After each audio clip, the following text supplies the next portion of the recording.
Last week we did introduce you to some elements of historiography, archaeological finds, astronomical calculations, and other elements that help us create a history. Today, the second lecture of the series, I want to introduce first the issue of chronology.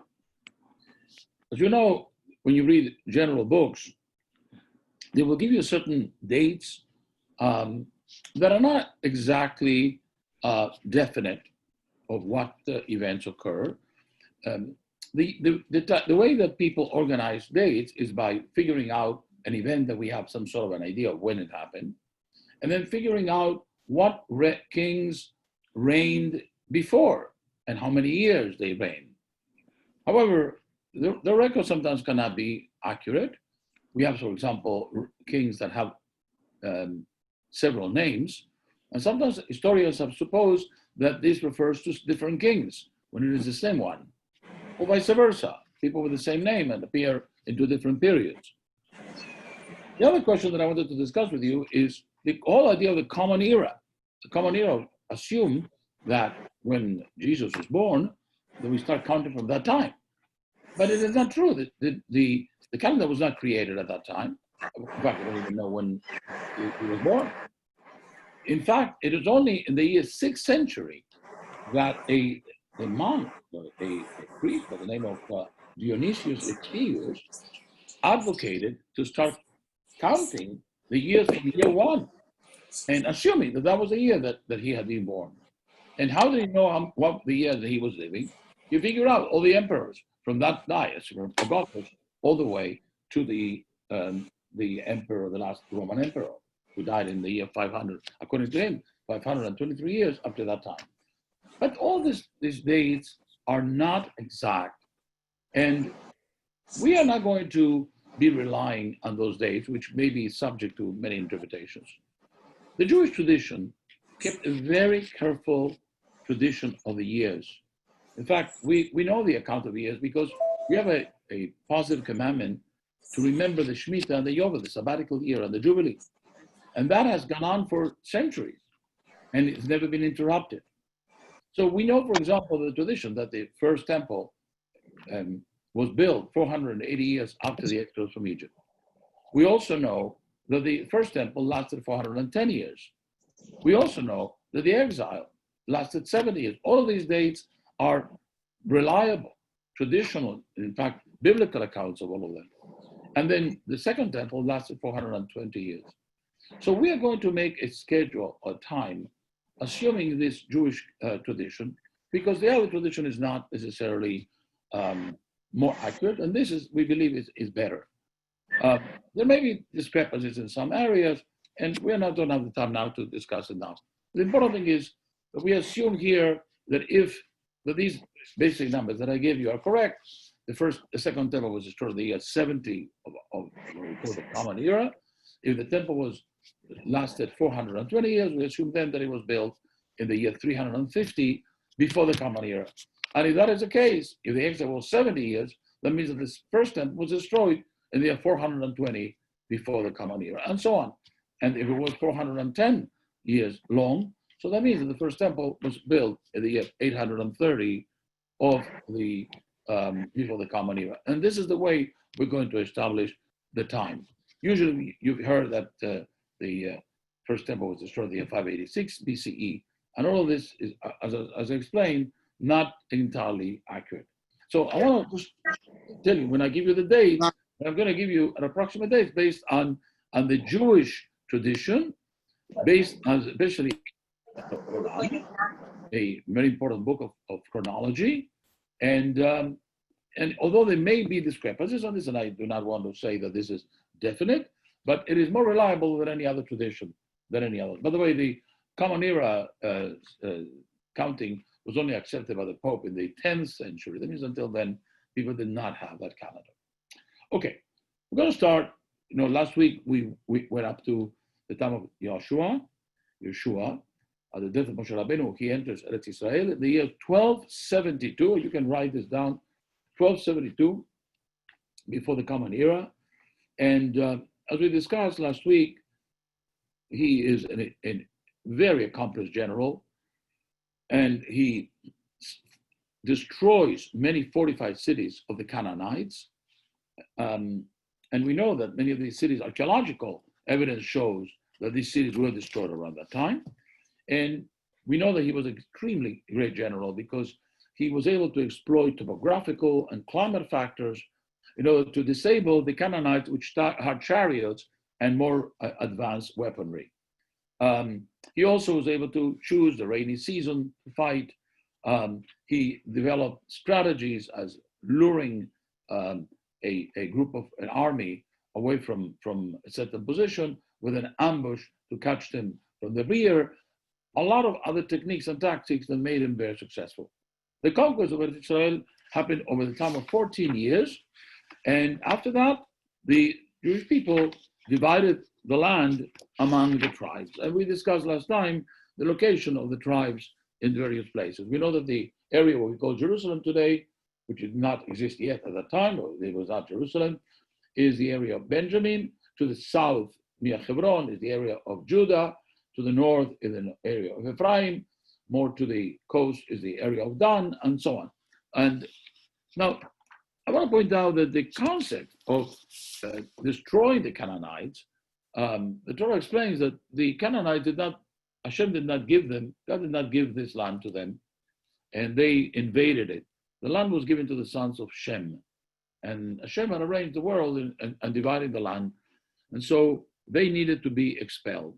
In addition to this, we know that they needed to be expelled because the Jewish people had to maintain an element of monotheism, which could not be contaminated by paganism. It would have been the destruction of the Jewish message. So it was necessary for the Jewish people to come in and destroy completely the Canaanites. Any Canaanite that lived outside of Israel and wanted to convert to Judaism was able to convert, but people who lived in Canaan could not remain there. So they were all mostly gone, and I say mostly because there were a lot of pockets of other nations that still were not able to be conquered, and they remained even after Joshua's conquest and the division of the land completed. After Joshua dies, there is no central leadership. The whole period until there is a king in Israel, which is about a period of about 400 years, how do they defend themselves? Well, number one, all the tribes were independent. It was a perfect federal arrangement. There was no central unit government. Every tribe had its own ruling, its own decision, its own army. And whenever an enemy came to attack the tribes of Israel, the tribes sometimes helped one another, not always, as we saw later in the case of Deborah, that she castigated some of the tribes who were not coming to the assistance of the tribe. So we see here that the tribes functioned very independently. When a major danger occurred, Hashem arranged for a leader who will lead the troops and defend. And this leader was called a shofet. Shofet normally means the word judge, but it also means a military leader, usually a leadership based on personal charisma, military abilities, and so on. This idea of when the Jews sinned, Hashem sent them an enemy to attack them, and then he raised someone to help them so that they will realize that they did something wrong and they'll be able to do tshuva, they'll be able to return to the right way. This is the period of the judges. And one of the major enemies at this time, which is going to be the plague of the Jewish people for many years until King David, is a group of the Philistines. And I want to talk briefly about the Philistines. Today the word Philistine means somebody who likes luxury, who likes beautiful things. And that is because the Philistines were people that had beautiful artifacts, gold, silver, and very ornate garments.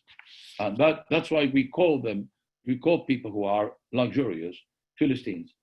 The word Philistine comes from the word Hebrew pleshet, which means invader, because they did not belong in the land. They probably came from one of the Greek islands. The Greeks what we call the Greeks today, were a nation that came from Asia that set aside, invaded Greece, and the people that were there, Mycenaeans particularly, to escape to Crete and then to Cyprus, and some of them also came to the coast of the Mediterranean coast of the land of Israel. See people that are hard to very great military ability, and they have a very important function in Jewish history, as we will discuss several times. Now, let's talk about 4 individuals that I want to mention to you today that are the main judges in the period of judges, approximately from the year 1240 to the year 880, approximately 400 years. So the main judges that I want to talk about are Deborah, Gideon, and Samson. So you can write this down. Deborah, Gideon, and Samson. Now, Deborah, the prophetess, was the only woman who was actually a prophetess, and she was also a judge, and she was a leader. There was a king by the name of Hatzor who comes to attack the Jewish people. And so she calls somebody by the name of Barak to summons him and say, you must become the general. So you have 10,000 troops and confront the general of the enemy. Barak responds, says that, he respected her and says, you have to come with me. And she says, if I come with you, people will not attribute the victory to you. They will say that you needed a woman. This is a very interesting first example of feminism in the Bible. So Barak says, doesn't matter, please come with me, I need you. The battle takes place during the rainy season. Sisera's chariots are very heavy, and as the rain, and in the song of Deborah thanks the heavens for sending this tremendous hurricane force downpour. So the chariots are not longer operable, they're stuck in the mud, and the Barak comes from the Mount Tabor down the mountain and attacks them and destroys the army. The general Sisera had to escape for his life, and he escapes into the tent of a woman who had been from the group of Kenite, a descendants of Yitro. She was actually allied, they were allied with Israel, but he did not know. So she gives him refuge, and when he's sleeping, she takes a mallet and hits his skull and kills him. This is Yael, the famous woman of Yael. And that's the victory of Deborah. Deborah then sings a beautiful song called the Song of Deborah, which is in the book of Judges, chapter 5. So this is the first great heroic story of Deborah. The second story is a man by the name of Gideon. Gideon appears in the Bible sometimes by the name of Yerubbaal. Yerubbaal means the one who destroys Baal, because one of his first acts was to destroy the altars of the idols. One of the idols was the Baal. So the story is that the children of Israel did what was evil at the eyes of God, and God gave them into the hands of Midian for 7 years. The hand of Midian was harsh in Israel, and they came upon them and destroyed the produce of the land as far as Gaza, and the children of Israel cried unto God. We know the story. When we are in trouble, we cry to God, and God comes and helps us. And this is the story of Gideon. He was a farmer, and one day he was thrashing wheat. An angel appeared to him, telling that God had wanted him to rescue Israel from the oppressors. Gideon, at the beginning, did not think that he could do it, and the angel persuaded him. And the first thing he did was to destroy a local altar of the idol Baal, and that's what it's called, Yerubbaal. After that, he mobilized a force of about 32,000 men to attack the Midianites. The Midianites were a people that were living outside of the land of Israel, and they came to attack the Israel. By the way, you would say, why do they attack? Because Israel was a very fertile, a lot of products, raw material and product and foodstuffs. So it was very important for them to control that land. The Midianites had amassed at that time 135,000 soldiers. However, so we have 32,000 versus 135,000. So God says to Gideon, there are too many. We don't want people to think that they are winning because they have great military strength. So you have to get rid of some of the soldiers. So he asked those who were afraid, Gideon asked those who were afraid to leave, and 22,000 soldiers immediately leave, leaving him only with 10,000. So now God says to him, that's too many still. You have to whittle this number away. And Gideon has a proof. He sends them to the river to drink water. All those who drank water by putting the weapons down and took water with their hands were considered to be too weak. And also by putting the weapons down, they were exposing themselves. Those who kept the weapons in their hand and drank the water like dogs without setting aside the weapons, those were the ones who were considered to be valiant. And all those are only 300 people against a massive army of over 100,000. And the story goes that they came down in the middle of the night. Another fascinating chapter in the military history of Israel's conquest is that they always attack at times that were not conventional. They attack at night and dawn. The armies usually had a schedule. They prepare to fight after breakfast.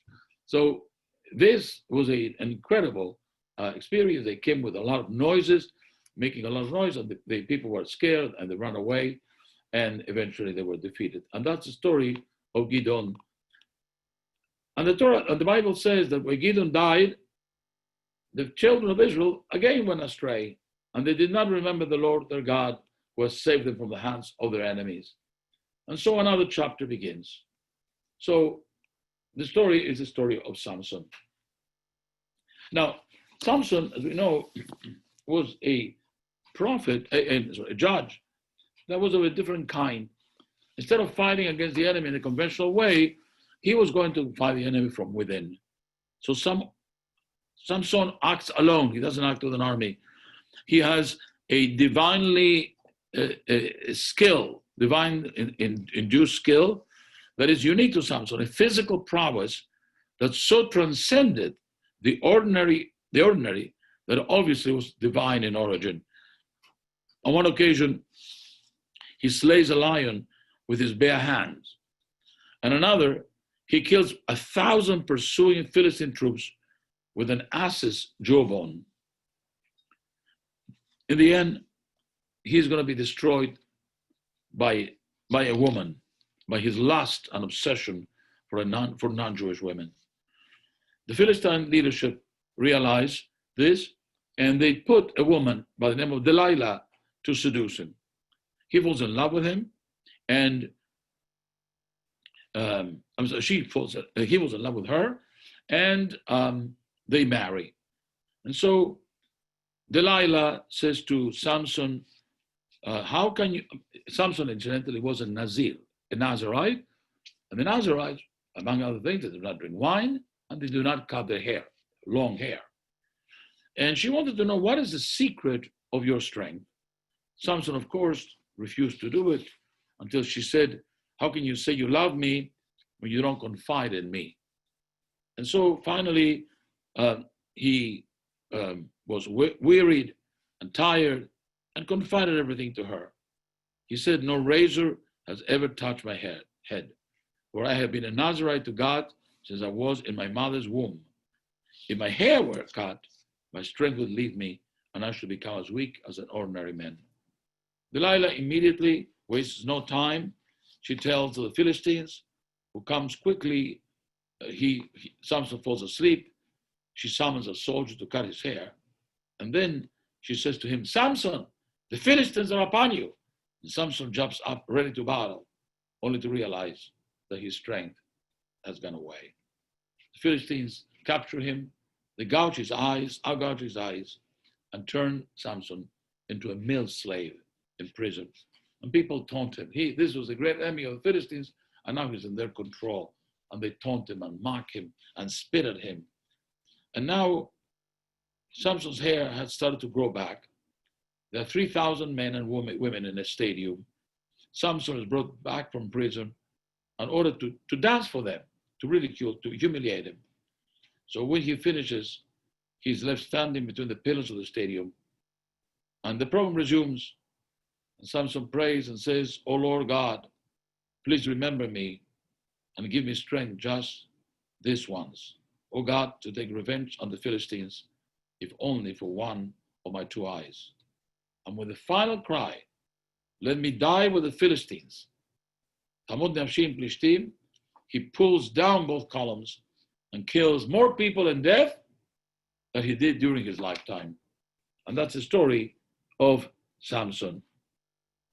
I want to point out during this period of time is a time that we also have, the time of the Judges, the story of Elimelech, who with his wife Naomi and his two sons, in a time of famine in Israel, goes away to Moab, and there the two men marry two Moabite women, and then when they hear that the famine is over, they plan to return to Israel, but the two sons died, and the husband dies.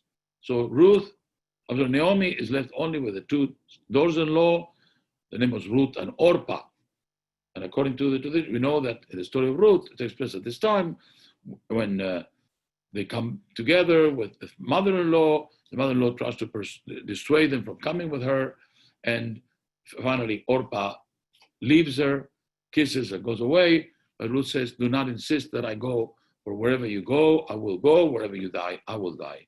And she, of course, converts strongly to the Jewish people, goes back with Naomi to the city of Bethlehem, where eventually she marries Boaz, and out of that union the great-grandson is the King David. And that story also takes place during the time of the Judges. Now, so I covered almost about 400 years in this story. Let's review quickly. Joshua dies. You have a period of time when the Jews are working independent of each other, and you have each tribe on its own. Sometimes there's a problem, they unite. Sometimes all of them, sometimes 6 of them or 8 of them, and sometimes even 4 of them, and they are united under one leader that is called the judge. When the judge dies, they go back to their business until a new tragedy occurs, and then they have to get together. And these are the main judges. There are others, but I mentioned the most important now. 400 years without a central leadership. And now we come to the story of Samuel.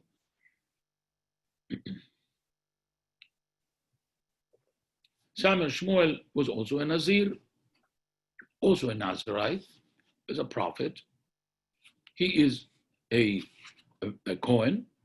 And it's interesting that the story of Samuel starts with a mother who cannot have children, and she goes to the temple to pray, and in great desperation, the priest says to her, "You have to stop drinking because you are drunk." And she says, "I am drunk, but not from wine. I'm drunk from pain and agony." And she prays, and she says, she makes a vow to Hashem that if that she gets a son, she will dedicate that son to the temple. The temple is in Shiloh, and the high priest at that time was Eli. And so it happens. She has a baby. She calls him Shmuel, means that is requested from Hashem, and Samuel becomes the leader of Israel at the death of Eli. Samuel becomes, in a sense, a prophet, but is also a judge. During the time of Samuel, we have a great tragedy told in the book of Samuel, first book of Samuel, chapter 4, where the Philistines again attack the Jews, and they actually are victorious. The Jews bring the ark, the Aron HaKodesh, with the tablets of the law, to the battlefield to encourage the soldiers. The Philistines fight fiercely. They defeat the Jews, and they capture the ark, and they take the Ark of the Covenant to their temple in all the cities of the Philistines, and they display the ark with great mocking and so on in their temples. Eventually, God sends them a plague, probably a bubonic plague, with all kinds of trouble, and they realize that this is because they have the ark of the Jews in their possession, and they let the ark back, and they send the ark back to Beit Shemesh, and the ark is then left in a place called Kiryat Yearim. Now the old temple in Shiloh, is destroyed after that battle, and the ark is just kept in the private house in a place called Kiryat Yearim. That is the place where the ark remains until King David, brings it back to Jerusalem. One of the first acts of the people realize that the Philistines are constantly attacking. They need to have some sort of defense, an army. And they ask for a king.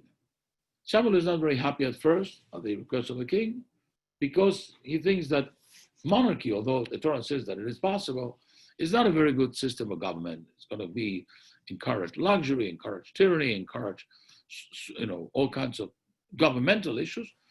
But nevertheless, he accedes to it, and he anoints a man who is a shepherd from the tribe of Benjamin, because he was very tall and very handsome. His name was Shaul. In the year 879 before the Common Era, Saul comes searching for donkeys, and Shmuel recognizes that this is the man that should be the king of Israel. He anoints him, and he makes him into the king of Israel.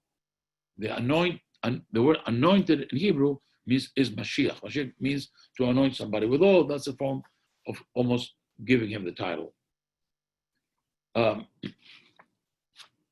Saul proves himself to be a very strong military commander.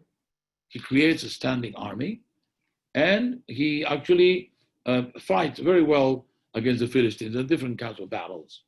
There is an interesting story about him. I just want to point out that the Egyptians, who were the superpower in the area, are a little bit unhappy that Saul is getting so many cities and upsetting the order that they thought should be in the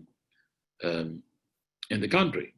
And Saul, whose name is Labaya, appears, and he actually writes. There's a letter. I want to point out a little bit quickly. There is a letter that appears in the. May I ask a question? Can you hold 1 moment? Unless it's important. Yeah. Sure. No, later. Yeah, 1 moment.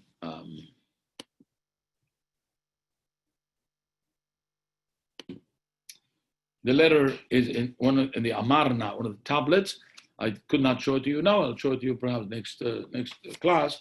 So in that letter, he actually says that it is my right to take these cities, and you have no right to complain. He says this to the Pharaoh, who is a little bit like the United States today, the world, and is an interesting letter.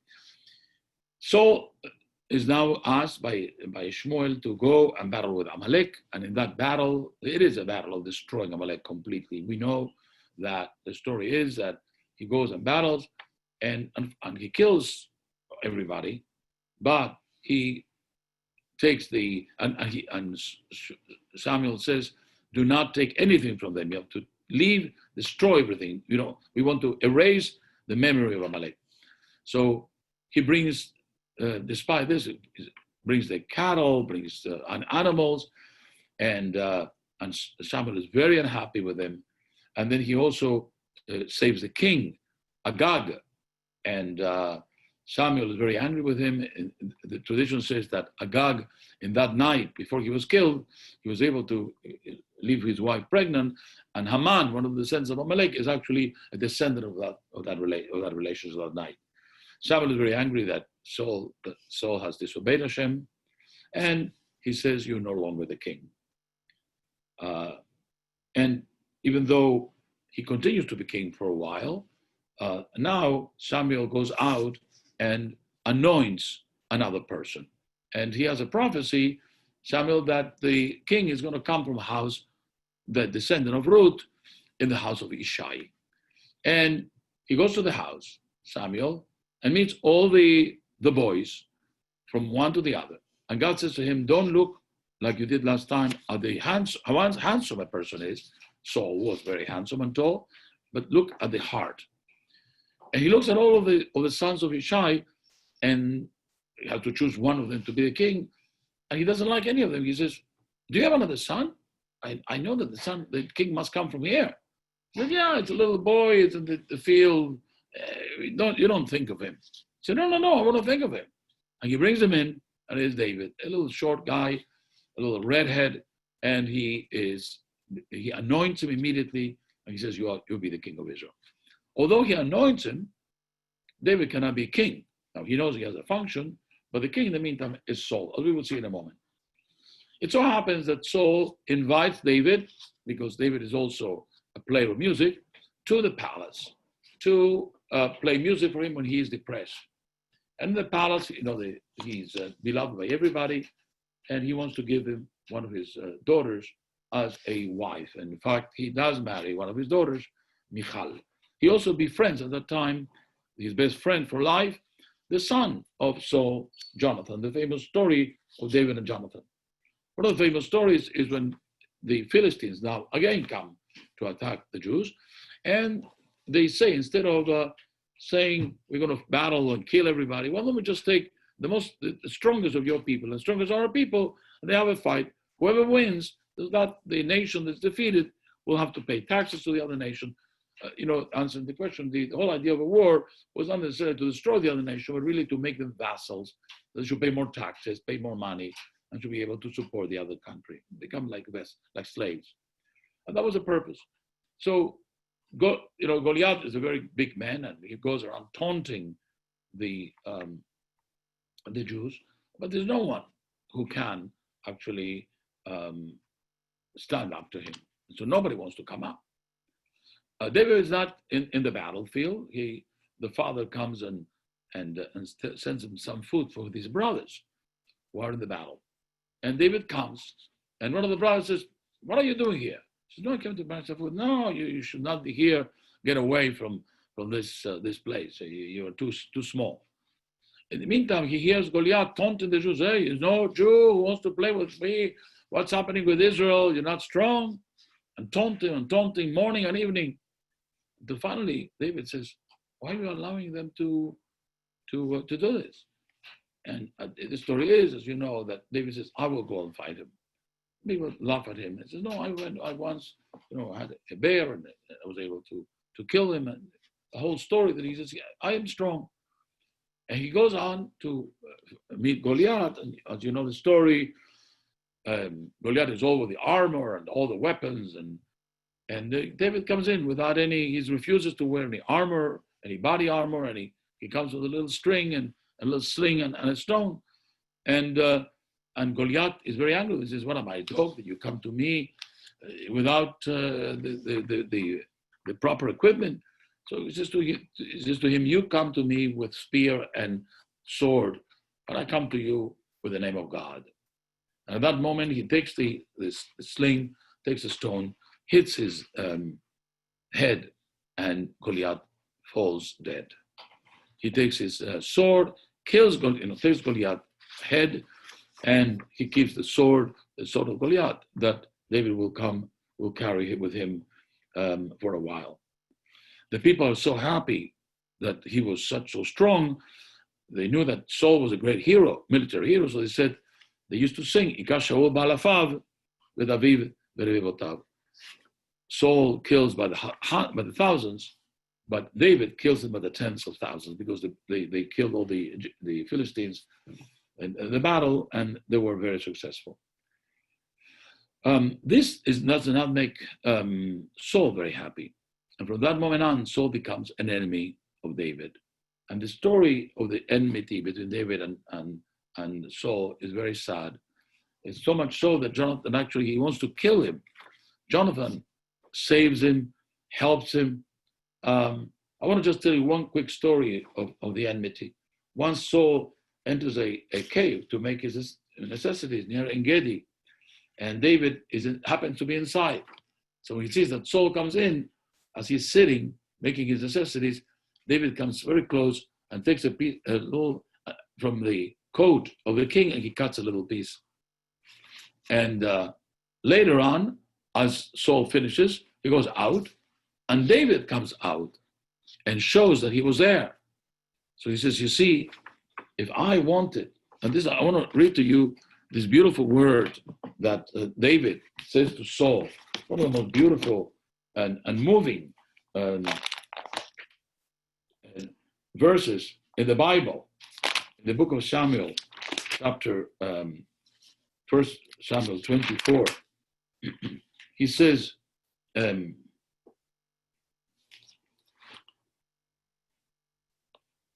David says to Saul, why do you hate me? Why you seek to harm?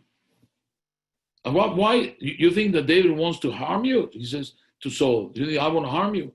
Because this day your eyes have seen that Hashem delivered you unto me at my hand. And although someone said to kill you, my soul took pity on you, and I said, I shall not send forth my hand against my Lord, for he is the anointed of Hashem. See now, my father, he calls him my father. See the corner of your coat that is in my hand. I cut it off of your coat, and I could have killed you and did not kill you. You should know and see that there is no evil or hatred in my hand. I have not sinned against you. Yet you hunt my soul to take it. May Hashem judge between me and you. It was then that David finished these words to Saul. That Saul said, is that your voice, my son David? And Saul raised his voice and wept. He said to David, you are more righteous than I, for you have repaid me with goodness, while I have repaid you with wickedness. You have proven today that you have done only good with me, for Hashem delivered me into your hand, and you did not kill me. Beautiful story. Nonetheless, the story is that the end of the story is, of course, that Saul has to end. And there's one big battle in the place called Gilboa in Israel, in the valley of Jezreel, valley of Emek Israel in the Galil. There's a battle there. Once also with Mount Tabor.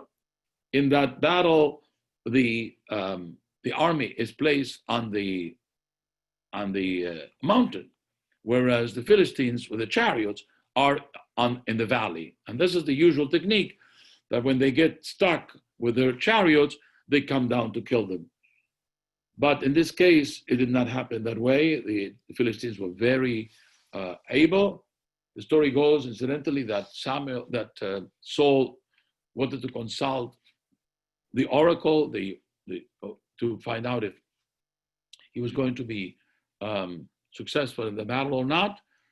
The oracle does not answer him, the Turim Tumim, the oracle of Hashem. And so he consults a witch and says to the witch, please bring me back Samuel, who had already died at that time.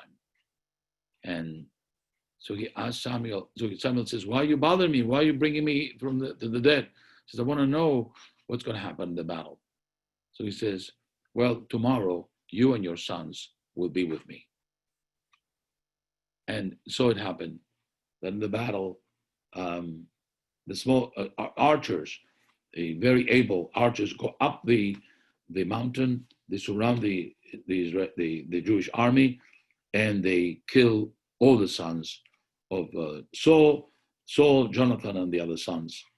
And at that time, the arrow that wounded Saul is between his shoulder blades. He's losing a lot of blood. He tells his armor bearer, "Draw your sword and slay me, lest the uncircumcised enemy come and stop me and make a sport out of me," which in fact they were going to do. So the armor bearer was afraid and says, "No, I cannot kill you." And so Saul took his sword and put it in the ground. He fell into the sword and died. And the armor bearer did the same thing. David hears the news from a messenger who tells David, "I saw him that he was dying and I killed him myself." David was so angry with the messenger. He says, "How could you not be afraid to send forth your hand to destroy the anointed of Hashem?" And he orders the messenger, to that person, to be killed. And that is the story, beautiful story of how when David hears the death of Saul, and he cries, and he weeps for Jonathan and Saul. I want to end with this beautiful, famous song, poem, from the second book of Samuel, chapter 1, verse 17, when he says, David lamented over Saul and Jonathan, and he says, "Behold, precious one of Israel, how have the mighty fallen?" And then, "Do not let the enemies know, mountains of Gilboa, let neither dew nor rain be upon you, because the death of Saul and Jonathan is with them. The blood of the skin of the slain, from the fat of the mighty, Saul and Jonathan, beloved and pleasant in their lives, and in their death not parted. They were swifter than eagles, stronger than lions. O daughters of Israel, weep over Saul. How have the mighty fallen in the midst of the battle? Jonathan, slain upon your heights. I'm distressed over you, my brother Jonathan. You are so pleasant to me. How the mighty have fallen, and the weapons of war come to waste." And with this moving dirge and eulogy, David departs from the battle, and now he goes to Hebron, where he is anointed officially as the king of Israel. We will discuss the story of David, Solomon, and the kings in the next lecture.